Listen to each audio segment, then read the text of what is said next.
Now, the defense for Boston college football looked pretty good last week against Florida State at times, and other times there were issues.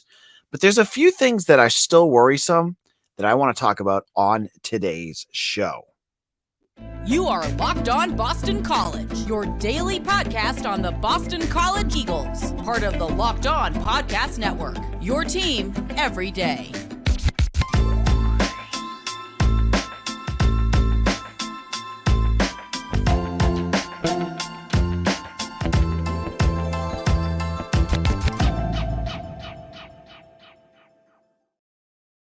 Hello and welcome. This is Locked On Boston College. I'm your host, AJ Black. This is our second episode of the day because earlier today our episode that was supposed to dropped. So you're getting double the fun here at Locked On BC. Today's episode is brought to you by Birddogs. Birddogs.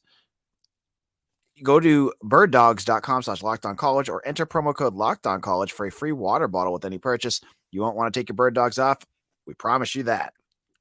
All right, so all week, it's been the Thomas Castellano show here at Locked On BC. The quarterback conversation, especially when things are getting exciting for BC, it can definitely dictate what you're talking about in terms of how the last game is played. Because obviously, when you have a guy come out and perform at the level that he did, you want to talk about it.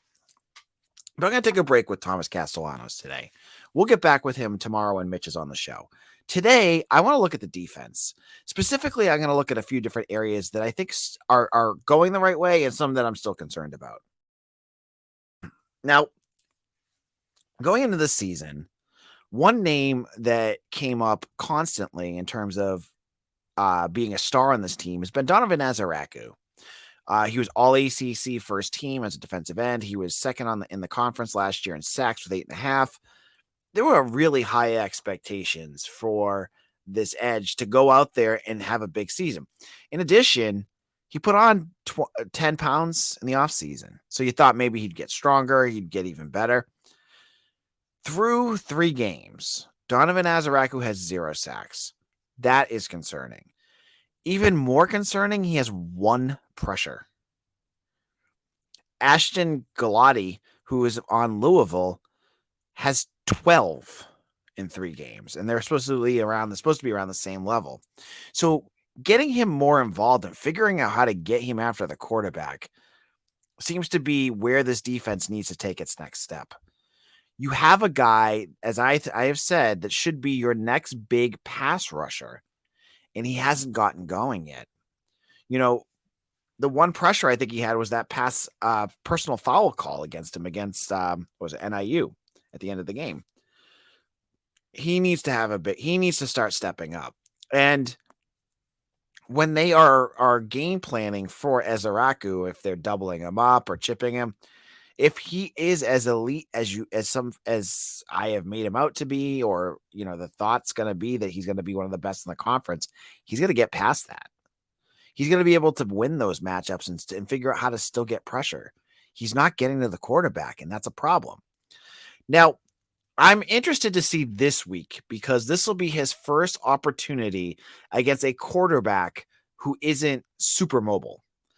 On Wednesday's press conference on Zoom, Jeff Hafley still said Jack Plummer is a mobile quarterback, but come on. He's not to the same level as Matthew Sluka, Jordan Travis, and Rocky Lombardi. Rocky Lombardi wasn't even all that mobile, but Rocky Lombardi just threw the ball really fast, got rid of it super, super fast so that there would be no pass rush.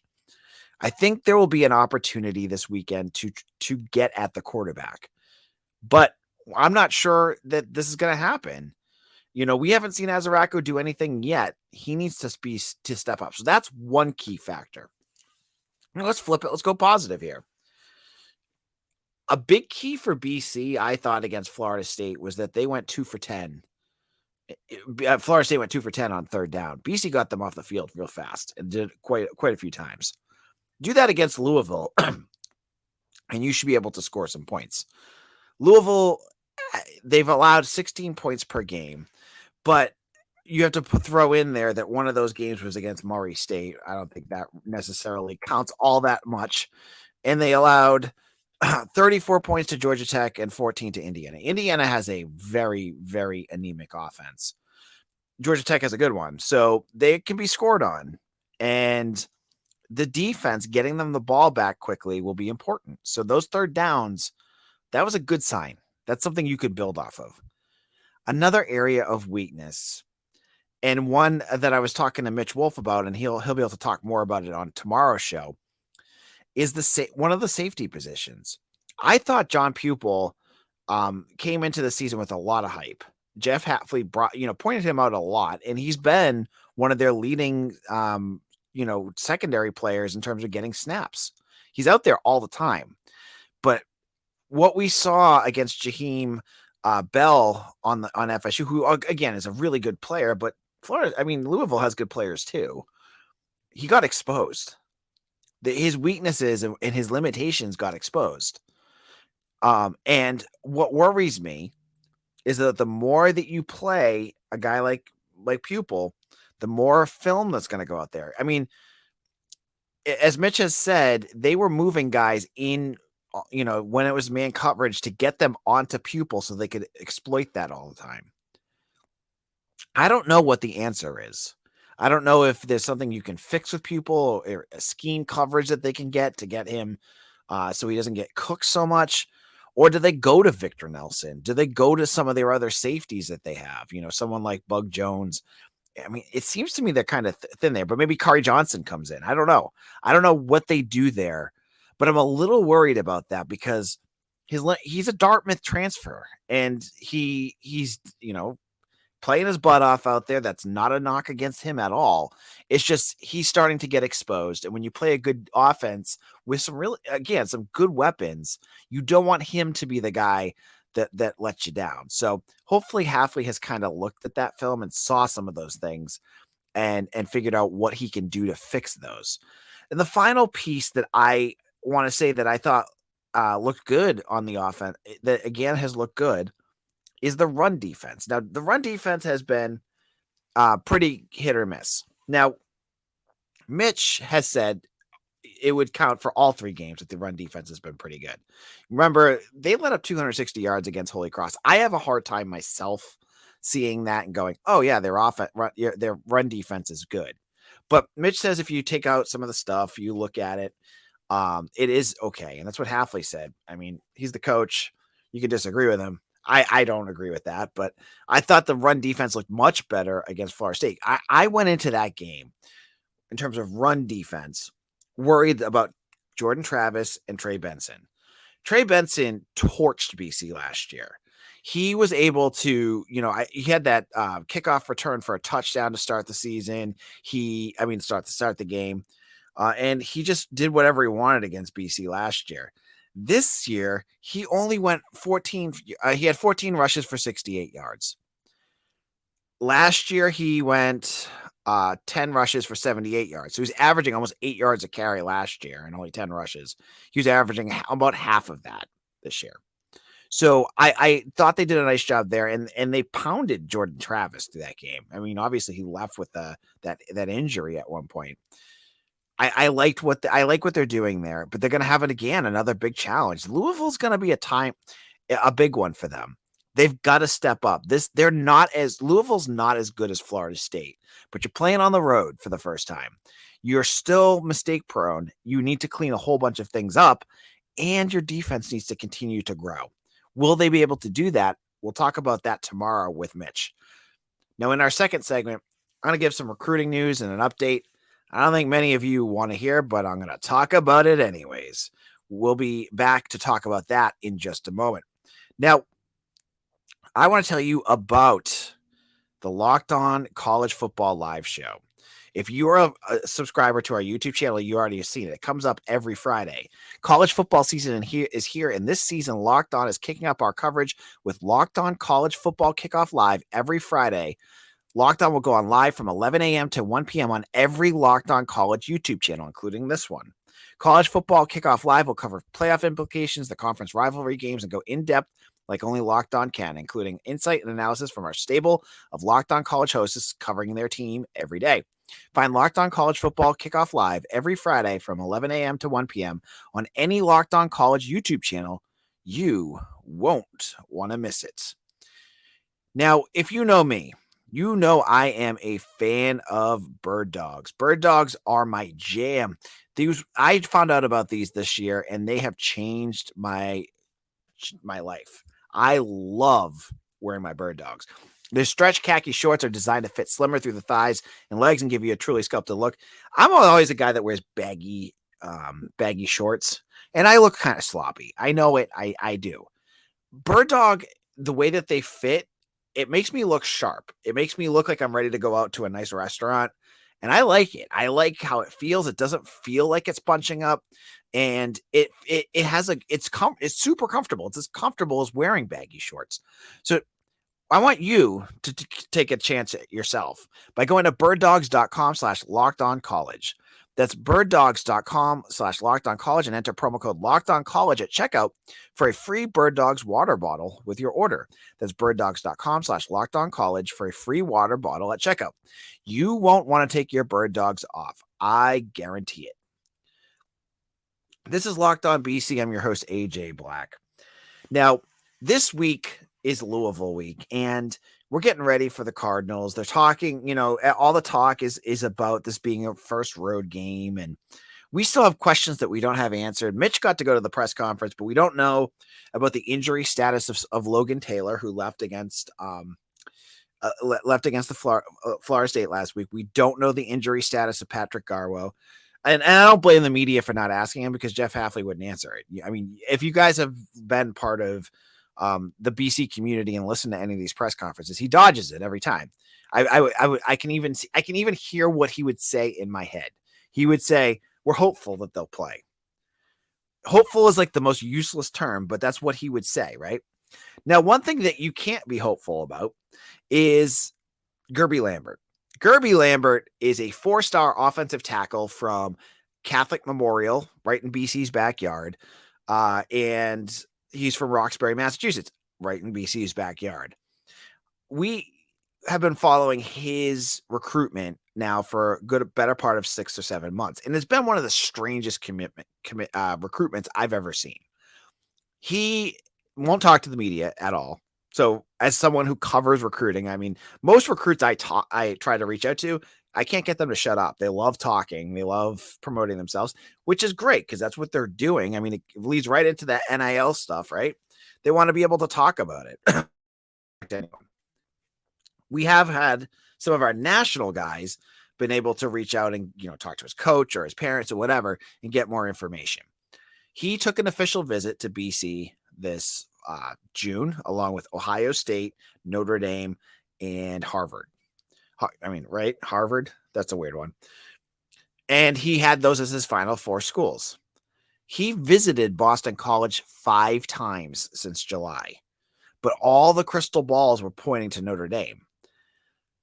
On Wednesday, he announced his commitment to Notre Dame. I had him committed. I had a crystal ball for him to Notre Dame since the beginning of August, but we hadn't heard anything. He went to the NIU game. I think that was the only game he went to. He's been on campus. I know he's been talking to the staff and to some of the academic people there, because academics is huge for him. This is a big loss, but I mean, this is not something that should surprise anyone, right? Lambert is a top 150 recruit, I believe, on 247. And let's call a spade, right? You're not going to get these guys until you start winning. If his last, memory of going on Boston College is watching that NIU game, and you're a blue chip recruit, would you want to come to BC, or would you go to Notre Dame, who's about to probably go out and smoke Ohio State this weekend? I mean, the answer is pretty clear. I get the people are frustrated. He's a local recruit. He's a very highly committed, visible recruit that people really wanted. But until BC starts winning games, they're not going to get these guys. Even the ones that they're in good shape for. They had Boubacar Traore, a 4-star defensive tackle. He went to Notre Dame. Like, they need a big season. And this season's not out of the realm of possibilities that it could turn around at some point. Remember, I look at this schedule, and it eases up quite a bit coming up soon. They can start ripping off some wins, but they need to do it fast if they're going to start to get these guys. I never thought BC had much of a chance with him. I thought, given that he was super quiet and he wasn't talking about much of anything, that maybe, that BC was going to stay in it. And, if he was going to go to Notre Dame, why didn't he said he was going to commit in August. Why didn't he just go then? So that's that piece. Now, the second part of this recruiting talk is what's left for the class of 24, excuse me. And I want to say not much. Henry Hasselback is one I would watch out for.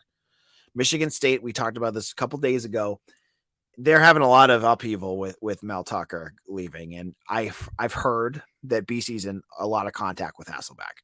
Not sure if he'll decommit, but it's certainly something worth watching. And he's got a teammate, Sayur Torrance, as a wide receiver who could also be someone to watch for. I have to say, after that, I don't expect them to do much.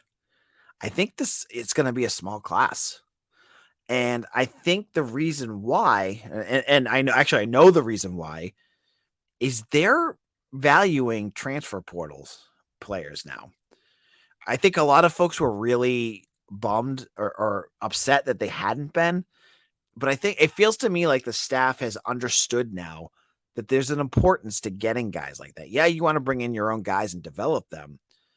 But when you're playing in a power conference against these other schools, bringing in Thomas Castellanos, bringing in Kyle Hergel or Kai Robichaux is more important than bringing in a true freshman who could flame out. There's going to be some positions after this season, as long as Jeff Hafley's still here. I mean, if things go off the rails, then anything could happen. But I'm saying, so let's just say play it out that he's the coach next year, right? You look at this roster, there's a couple positions they're going to need to go into the portal to address. I look at linebackers. You're going to lose Cam Arnold. Cam Arnold probably will have another year, I think, with the COVID, but he may be gone. Vinny DePalma is definitely gone. And we don't know what's going on with Bryce Steele. He may never play again. We don't know. You need linebackers. I think they'll probably go there. I think interior offensive linemen are going to be something they go after as well. You're losing Christian Mahogany and Kyle Hergel. I don't see them having a ton of depth that they may be ready to use at that position. They may go with one of their guys, but I also think they're going to probably hit the transfer portal for offensive linemen again. I think that's going to be a position. And I wouldn't be surprised if they go for tight end again. I know Takis is gone, but you'll have Jeremiah Franklin and then maybe someone else. So I think the portal is going to be how they fill out this class. And I don't want to hear people complaining about this because this is what you wanted. You wanted a team that was competitive in the transfer portal market. Hafley did that last year. He brought in 10 guys, and clearly they've been a bunch that have been part of this roster. He's going to do it. I think he's going to do it again next year. We'll have to wait and see. And then we'll wait and see how this whole recruiting versus transfer thing kind of edges out a little bit as he kind of gets himself more established if he stays on, right? So I think that was just my little thought here about recruiting. Hopefully you found that interesting and maybe you have your own thoughts about it. Transfers, I think, will be important. In our final segment, a sport I have never talked about here on Locked On BC is going to come up with some of the most scandalous news that we've had at Boston College in a while. We'll get all into that in just a moment. Now, Jase is the place where you go if you need to get life-saving antibiotics for emergency use. All it takes to get a Jase case to fill out a simple online form, and in some cases, jump on a quick call with one of our board-certified physicians. So don't get caught unprepared. Everyone should be empowered to care for themselves and their loved ones during the unexpected. With Jase, it handles everything from online evaluations to licensed pharmacy medication delivery and ongoing consultation and care. Go on with Jase. You get 5 life-saving antibiotics for emergency use, and it gives you peace of mind so that you're not hoping that you have access to medication in an emergency. And you can save more than $360 by getting these life-saving antibiotics with Jase Medical plus an additional $20 off by using code LOCKEDON at college on jasemedical.com. That's JASE medical.com, promo code LOCKEDON. This is Locked On Boston College, AJ Black here. Now, on Wednesday, there was a new scandal at Boston College as the swim and dive team, men's and women's, have been suspended indefinitely due to a hazing investigation within the program. Now, I've never talked about swimming here on this podcast, and I don't even know anything about the team, and it's not just something I'm not interested in, so I don't talk much about it. So my thought here is, given the current climate of college sports, if this is happening, Boston College needs to take this seriously. There is no room for hazing, especially in the aftermath of what happened at Northwestern with Pat Fitzgerald with that hazing. The Eagles, Blake James, the board of trustees, whoever is going to make decisions on this, need to be firm and strict. If there's players that are involved, there needs to be ramifications there, and they need to be severe. If there's coaching staffs involved, there needs to be repercussions there. And I'm not sure if that means losing their jobs or really strict penalties. Whatever the case, hazing needs to be stomped out of college sports if it is a severe case. We don't know what's going on right now. BC has only released that they're investigating it right at this point. So I'm not even sure what happened. We don't have any reports of this is what's being said. It's just kind of an open case, but BC does not need embarrassments right now. There's so many programs that are struggling or trying to break through and get national acclaim, whether it's women's lacrosse, hockey, even football or basketball or baseball too, right? Field hockey. They do not need this kind of publicity on this campus. So I hope that if this happens, the BC takes it seriously and acts appropriately. That's my thoughts on that. Now, one last thought. I wanted to talk quickly about bowls. I saw ESPN has BC as a bowl eligible team in their latest projections. Most don't. That's why I haven't talked about it. Most don't have them on there. And at 1-2 with losses against, NIU and almost a loss against Holy Cross, I don't blame them for not having it on. But what are the odds that BC does make a bowl game? Is it 50-50? Is it better than good odds? I think this weekend will be important, but I don't think it's a critical game in terms of getting into the bowl, because after this week, you look at their schedule and you're seeing a bunch of teams that could be beat. You have teams like Virginia Tech, who's a complete mess right now. You have Virginia, who's not very good. You have Georgia Tech, who's struggling. You have UConn, who's awful this year. So there's games in there. Pitt, who's terrible right now. There's games out there that are winnable. Obviously, you don't want to put the cart before the horse yet. You don't want to say, oh, BC is going to win. They're going to win 6 out of 7. This weekend will showcase, have they taken a step in the right direction, or are the problems still there? And these are going to be things that are going to continue to happen. If BC goes out there and they have these penalties, if they have these issues, whether it's kicking the ball out of bounds or missed field goals or dropped opportunities and things like that, then you have every right to be skeptical that they can make a bowl game this year. Because when you play 50-50 games, you play Virginia Tech, as bad as they are, if you give them extra first downs or extra opportunities, you could still lose those games. So this week, I think, is so critical in seeing, win or lose, and I hope they win, if they take that step forward, if they've learned from their mistakes. Because we saw it from the Holy Cross game to Florida State. The offense learned a lot about itself. I would even argue the defense learned a lot about itself. But the overall game plan was riddled with the same issues it was against Holy Cross, which was penalties. And then from 1-3, we had drops from the NIU game, and we had a couple of big drops against Florida State. So I'm a little skeptical. I need to see it to believe it. Can Boston College learn from those mistakes and put together a complete game against Louisville? I think back to this game. I think forward to this game, and I think back to NC State last year. And NC State was overrated. Louisville's a 14-point favorite in this game. I think they're a little overrated too. Will BC get out there and stun them like they did the Wolfpack last year? I think that's a good question to ask, and I'm not sure. We'll talk with Mitch on tomorrow's episode. There's a million different possibilities of what could happen in this game, and I'm not sure which one we're going to see. We'll talk all about that in our preview episode you're not going to want to miss on Friday's Locked On Boston College. This is AJ Black. Follow me on Twitter at AJBlack247. You can hit the subscribe button on YouTube, wherever you get your podcasts. And please do, so you get your daily BC podcasts, because we are Locked On Boston College, your team every day. Take care, everyone.